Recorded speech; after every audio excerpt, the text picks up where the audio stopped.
Good afternoon. This is All India Radio. I'm Sunil Verma and with me is Abhishek Mukhopadhyay with the Midday News.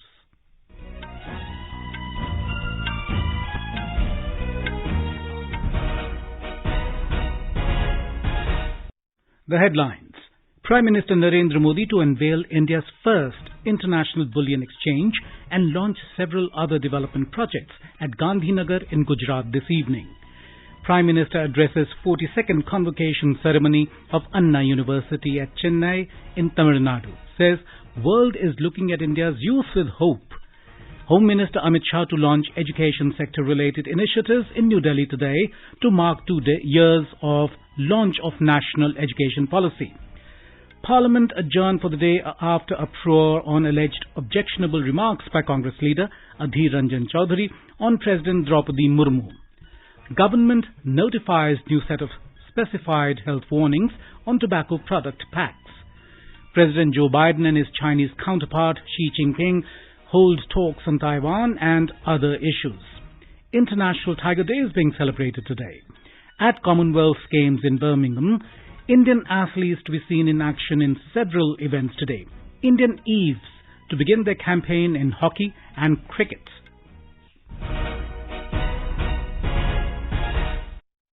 Prime Minister Narendra Modi will visit Gujarat International Finance Tech Gift City in Gandhinagar today to launch India's first international bullion exchange.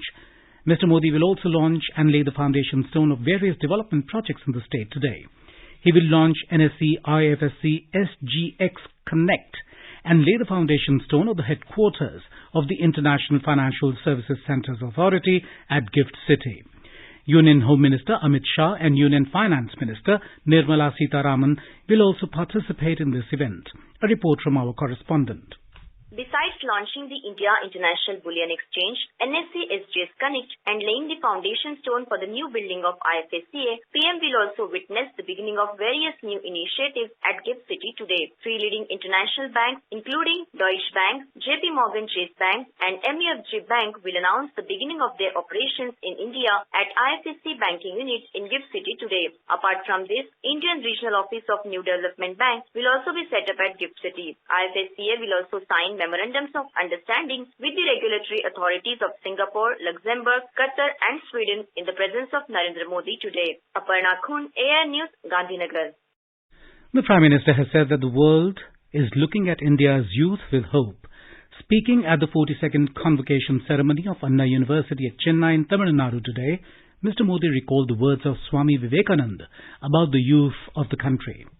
125 years ago, Swami Vivekananda spoke to the Madras Times.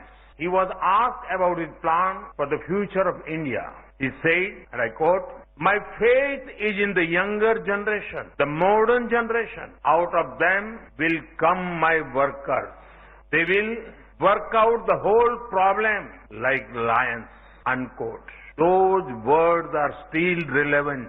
But this time, it is not only India that is looking towards its youth. The whole world is looking at India's youth with hope. Mr. Modi also recalled former President Dr. APJ Abdul Kalam's association with Anna University. The Prime Minister noted that the COVID-19 pandemic was an unprecedented event. He said, "Adversities reveal what we are made of." He emphasized that during the pandemic, India faced the unknown confidently thanks to its scientists, healthcare professionals and common people. As a result, he said, every sector in India is bustling with a new life. Mr. Modi said, India received a record FDI of over $83 billion last year.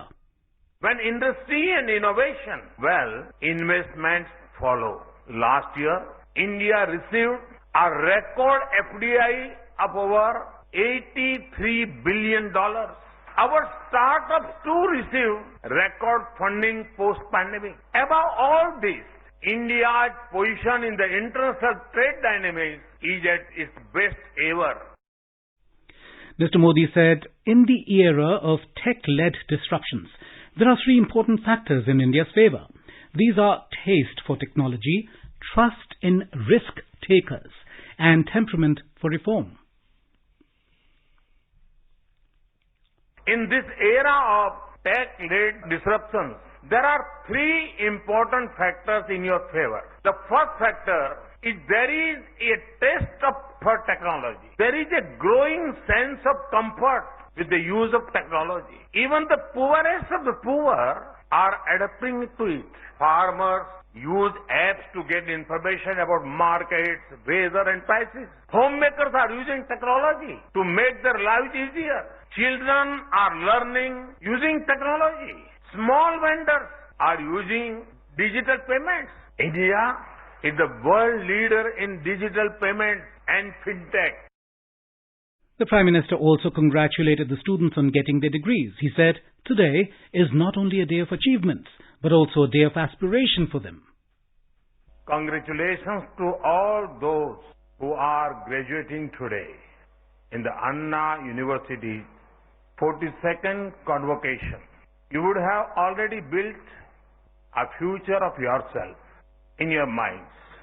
Therefore, today is not only a day of achievements, but also of aspirations.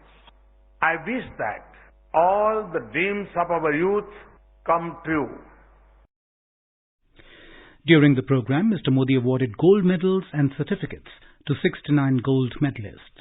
Governor R.N. Ravi, Chief Minister N.K. Stalin, Union Minister L. Murugan were among those present on the occasion. Anna University was established on the 4th of September in 1978. It is named after C.N. Annadurai, the former Chief Minister of Tamil Nadu. It has 13 constituent colleges, 494 affiliated colleges spread over Tamil Nadu, and 3 regional campuses, Tirunelveli, Madurai and Coimbatore. Home Minister Amit Shah will launch education sector-related initiatives in New Delhi today to mark 2 years of the launch of National Education Policy. Education and Skill Development and Entrepreneurship Minister Dharmendra Pradhan will also be present on the occasion. The initiatives to be launched will cover the entire spectrum of education and skill development verticals. Deliberations will also center around the journey of implementation of the National Education Policy 2020.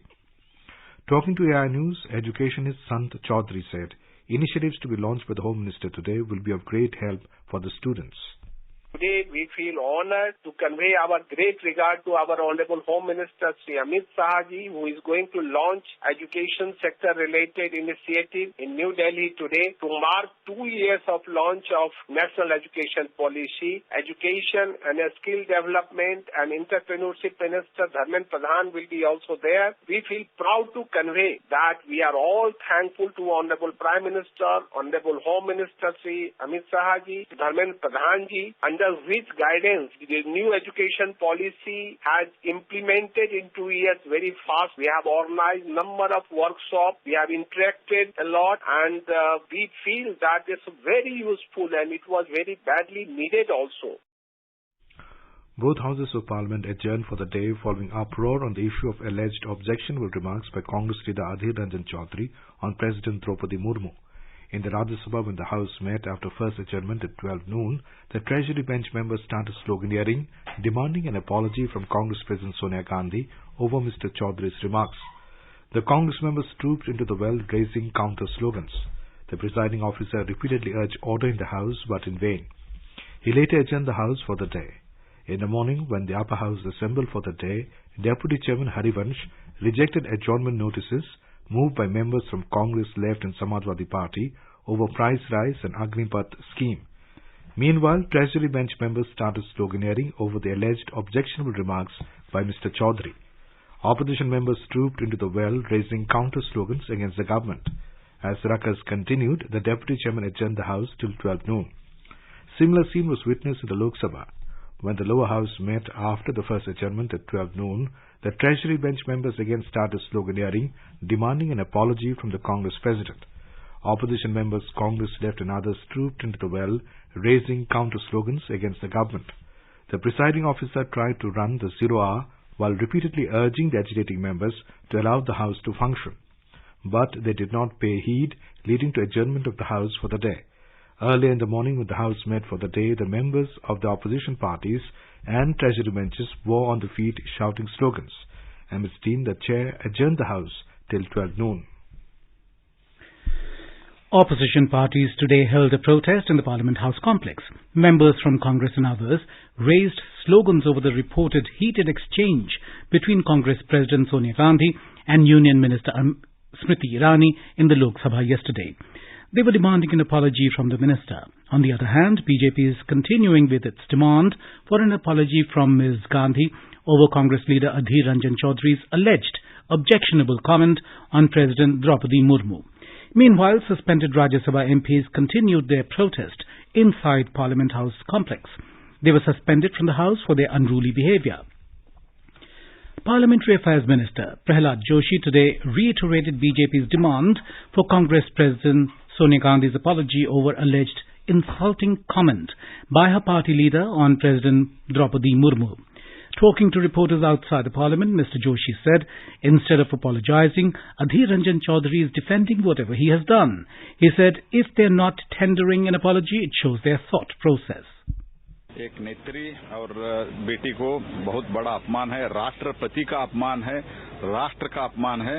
जिनको ऐसे अधीर रंजन को जिन्होंने appoint किया, वो माफी मांगना चाहिए। सोनिया गांधी जी माफी मांगना चाहिए। Meanwhile, Adhir Ranjan Chaudhary alleged that he was not given a chance to respond to the complaints filed against him in the Parliament over the remarks. He alleged that Sonia Gandhi was targeted in the Parliament. Home Minister Amit Shah today called on President Draupadi Murmu at Rashtrapati Bhavan in Delhi. Earlier, Women and Child Development Minister Smriti Irani, along with Minister of State for Women and Child Development, Dr. Mahendra Mujpara, also met President Murmu at Rashtrapati Bhavan. The Delhi High Court today issued summons to Congress leaders Jairam Ramesh, Pawan Kheda and Netta D'Souza on a civil defamation suit seeking damages of 2 crore rupees filed by Union Minister Smriti Irani. Ms. Irani's action came after the Congress leaders alleged that her 18-year-old daughter Joyesh Irani ran a bar illegally in Goa and also targeted the minister over this. India has received the highest ever foreign direct investment inflow of over 6,31,000 crore rupees in the last financial year. Minister of State for Commerce and Industry Som Prakash said this in a written reply in the Rajya Sabha today. He said central government has put in place a liberal and transparent policy for attracting FDI. The Union government is implementing a scheme to promote bulk drug parks to facilitate setting up of 3 bulk drug parks in the country. Aiming to bring down the cost of manufacturing of bulk drugs, the government is taking up the scheme for creating world-class common infrastructure facilities. Minister of Chemicals and Fertilizers, Dr. Mansukh Mandavia, informed this in the Lok Sabha today in a written reply. Over 1,20,000 health and wellness centers are functioning in the country under the Ayushman Bharat program by the end of June this year. Health and Family Welfare Minister Dr. Mansukh Mandavia informed this in a written reply in the Lok Sabha today. He said the government is supporting the states and union territories for transforming about 1,50,000 sub-health centers and rural and urban primary health centers across the country as Ayushman Bharat health and wellness centers by the end of this year. You were listening to the Midday News on All India Radio. A reminder of the headlines before we move on. Prime Minister Narendra Modi to unveil India's first international bullion exchange and launch several other development projects at Gandhinagar in Gujarat this evening. Prime Minister addresses 42nd convocation ceremony of Anna University at Chennai in Tamil Nadu, says world is looking at India's youth with hope. Home Minister Amit Shah to launch education sector related initiatives in New Delhi today to mark 2 years of launch of national education policy. Parliament adjourned for the day after uproar on alleged objectionable remarks by Congress leader Adhir Ranjan Chaudhary on President Draupadi Murmu. Government notifies new set of specified health warnings on tobacco product packs. President Joe Biden and his Chinese counterpart Xi Jinping hold talks on Taiwan and other issues. International Tiger Day has been celebrated today. At Commonwealth Games in Birmingham, Indian athletes to be seen in action in several events today. India needs to begin the campaign in hockey and cricket. For quick news updates around the clock, follow us on our Twitter handle @AIR News Alerts. क्या आप वरिष्ठ नागरिक हैं? क्या आपके मन में सेहत, आर्थिक, सामाजिक या भावनात्मक मुद्दों से जुड़ा कोई सवाल है? आकाशवाणी आपके लिए लेकर आया है कार्यक्रम एक कदम और बुजुर्गों के लिए हर रविवार रात 9:30 बजे FM गोल्ड पर। आप अपने सवाल हमें व्हाट्सएप नंबर 928-909-4044 पर भेज सकते हैं या इस पते पर ईमेल कर सकते हैं एक कदम और airnews@gmail.com।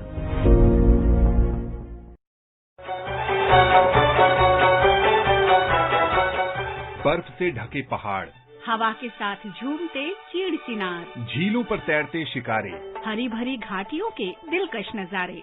आकाशवाणी समाचार आपके लिए लेकर आया है जम्मू कश्मीर विशेष श्रृंखला एक नई सुबह। हम बात करते हैं विकास की, निवेश की, पर्यटन की, संस्कृति की और रोज हो रहे बदलावों की। FM गोल्ड पर सुनिए हर शुक्रवार रात 9:15 पर आकाशवाणी समाचार की विशेष प्रस्तुति जम्मू कश्मीर एक नई सुबह।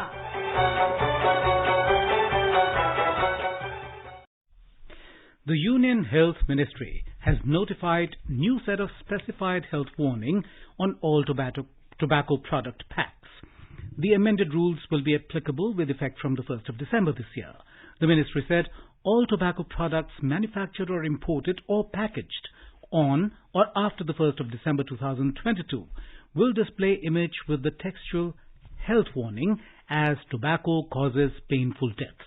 It said those products manufactured or imported or packaged after 1st of December next year shall display image with the textual health warning, tobacco users die younger. Over 203 crore 60 lakh vaccine doses have been administered so far under nationwide vaccination drive. Over 20,000 new cases were recorded in the last 24 hours. The recovery rate is currently at 98.48%.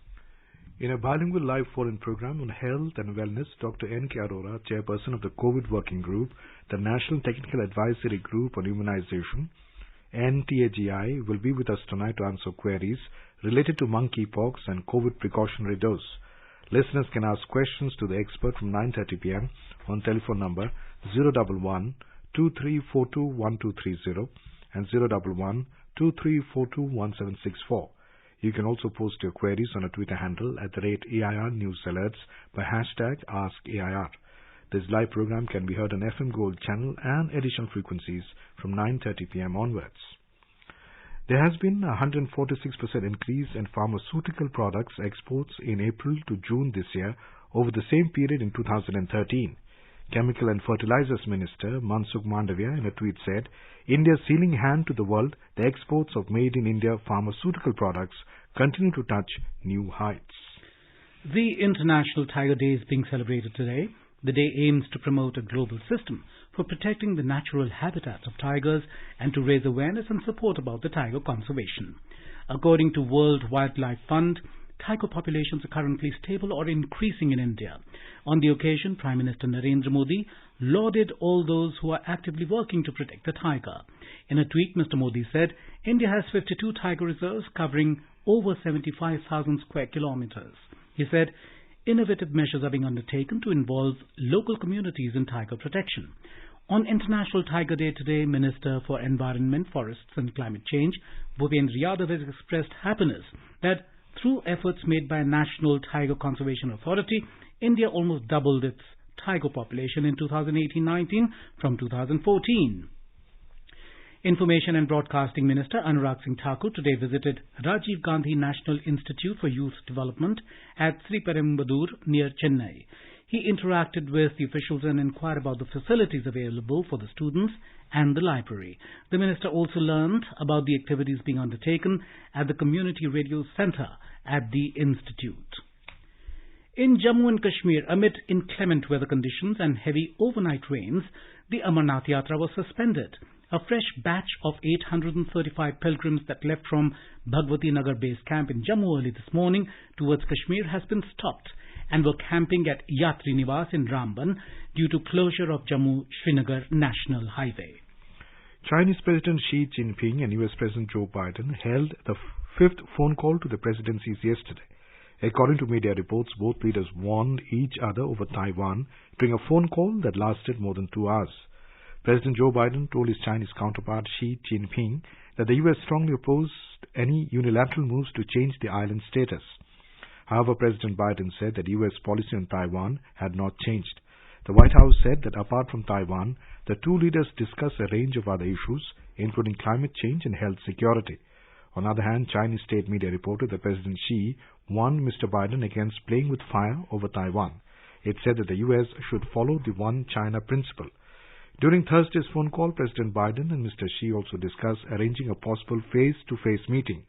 Tensions have increased between the two countries over the U.S. House of Representatives Speaker Nancy Pelosi's upcoming Taiwan visit. And now let's listen to a special program, Azadi Ka Safar, highlighting the importance of the day during the freedom struggle. Azadi Ka Amrit Mahotsav.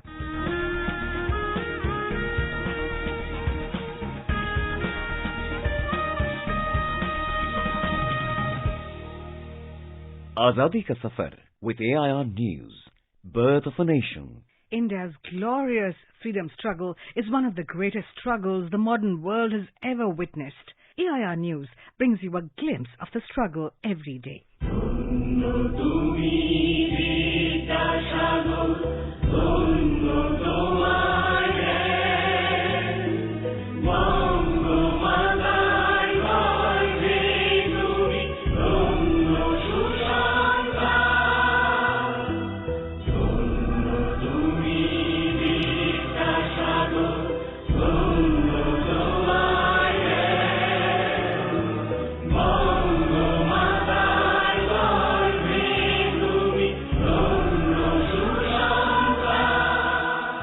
In today's episode, we remember educationist and social reformer Ishwar Chandra Vidyasagar, who died on the 29th of July, 1891. Considered as the father of Bengali prose, he was the most prominent campaigner for Hindu widow remarriage, leading to passing of the Hindu Widows Remarriage Act, 1856.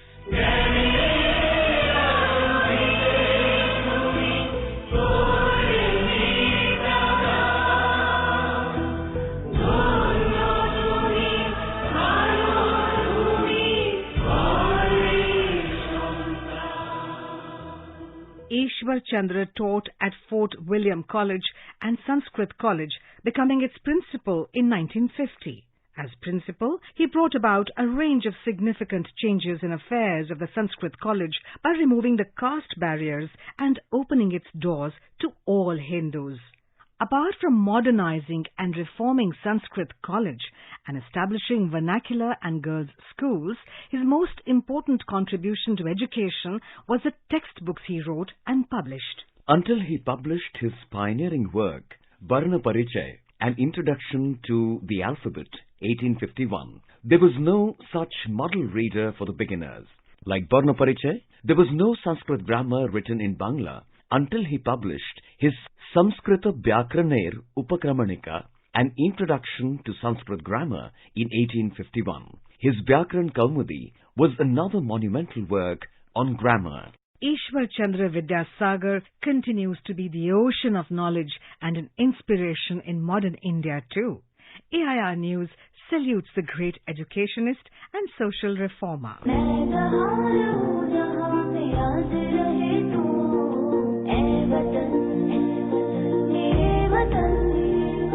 We also remember freedom fighter Aruna Asaf Ali, who died on the 29th of July, 1996. Born as Aruna Ganguly on the 16th of July 1909 in Kalka, Haryana, Aruna faced opposition from family and society when she married freedom fighter Asaf Ali in 1928. She actively participated in Congress programs and the Salt Satyagraha.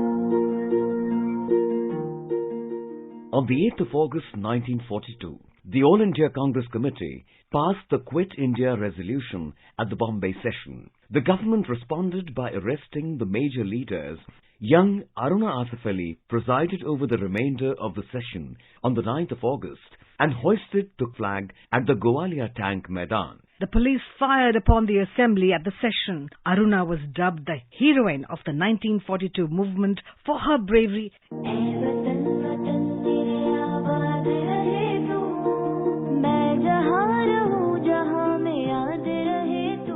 Aruna was appointed as the first Delhi mayor in 1958.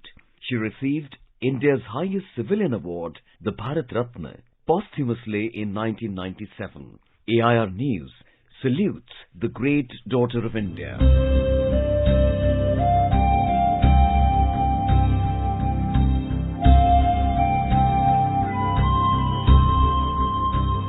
We also remember freedom fighter Satyendra Kumar Mishra, who was born on the 29th of July 1912. He was imprisoned on multiple occasions for his anti-British activities.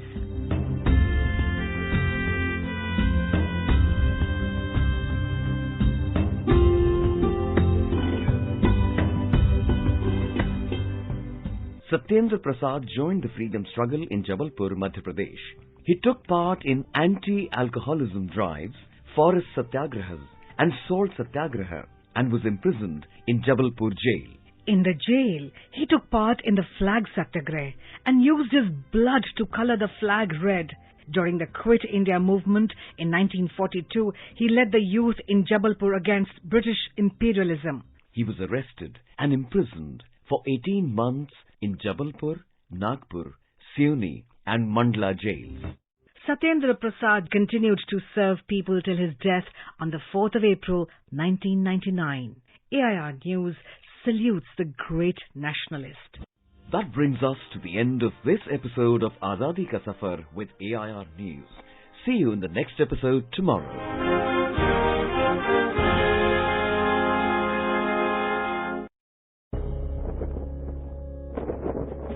अब हर घर की छत पर शान से फहरेगा तिरंगा, गुनगुनाए जाएंगे नव विकास के गीत, आन बान शान का प्रतीक राष्ट्रध्वज तिरंगा। आइए आजादी के अमृत महोत्सव के पावन अवसर पर इस स्वाधीनता दिवस हर घर फहराते हैं तिरंगा और लेते हैं भव्य और सशक्त भारत के निर्माण का संकल्प। आइए हर घर फहराएं तिरंगा।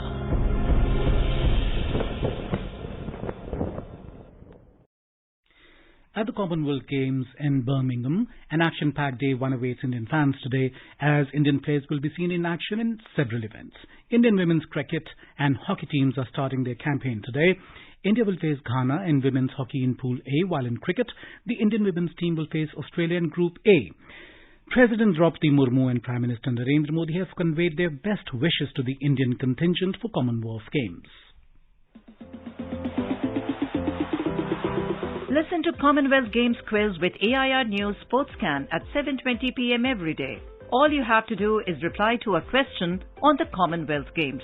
Email your answers at airsportscan@gmail.com. The first correct answer will be selected as the winner and rewarded with a jersey of the Indian Commonwealth Games team. So keep cheering to India, listening to Sportscan at 7:20 p.m. on FM Gold 100.1 MHz and on our YouTube channel, News on AIR Official. After a colourful inauguration of the 44th Chess Olympiad at Jawaharlal Nehru Stadium in Chennai in Tamil Nadu last evening, the actual game will be played from 3 p.m. today at Mamallapuram. The Sensex rose 488 points to trade at 57,346. The Nifty also surged 161 points to trade at 17,091 when reports last came in. In the forex market, the rupee appreciated 54 paise to trade at 79 rupees and 21 paise against the US dollar in afternoon deals. Now let us take a look at the weather update for the day. The national capital Delhi is expected to have generally cloudy sky with light to moderate rain or thunder showers. Jammu and Muzaffarabad are expected to have thunderstorm with rain. Leh and Gilgit are likely to have generally cloudy sky with possibility of rain or thunderstorm. And in the northeast, Guwahati, Itanagar, Imphal, Shillong, Aizawl, Kohima and Agartala are likely to have generally cloudy sky. And now before we end the bulletin, the headlines once again. The Prime Minister Narendra Modi to unveil India's first international bullion exchange and launch several other development projects at Gandhinagar in Gujarat this evening. Prime Minister addresses 42nd convocation ceremony of Anna University at Chennai in Tamil Nadu, says world is looking at India's youth with hope. Home Minister Amit Shah to launch education sector-related initiatives in New Delhi today to mark 2 years of launch of National Education Policy. Parliament adjourned for the day after a uproar on alleged objectionable remarks by Congress leader Adhir Ranjan Chaudhary on President Draupadi Murmu. Government notifies new set of specified health warnings on tobacco packs, and President Joe Biden and his Chinese counterpart Xi Jinping hold talks on Taiwan and other issues. International Tiger Day is being celebrated today at Commonwealth Games in Birmingham. Indian athletes to be seen in action in several events today. Indian Eves to begin their campaign in hockey and cricket. And with that, we end the midday news.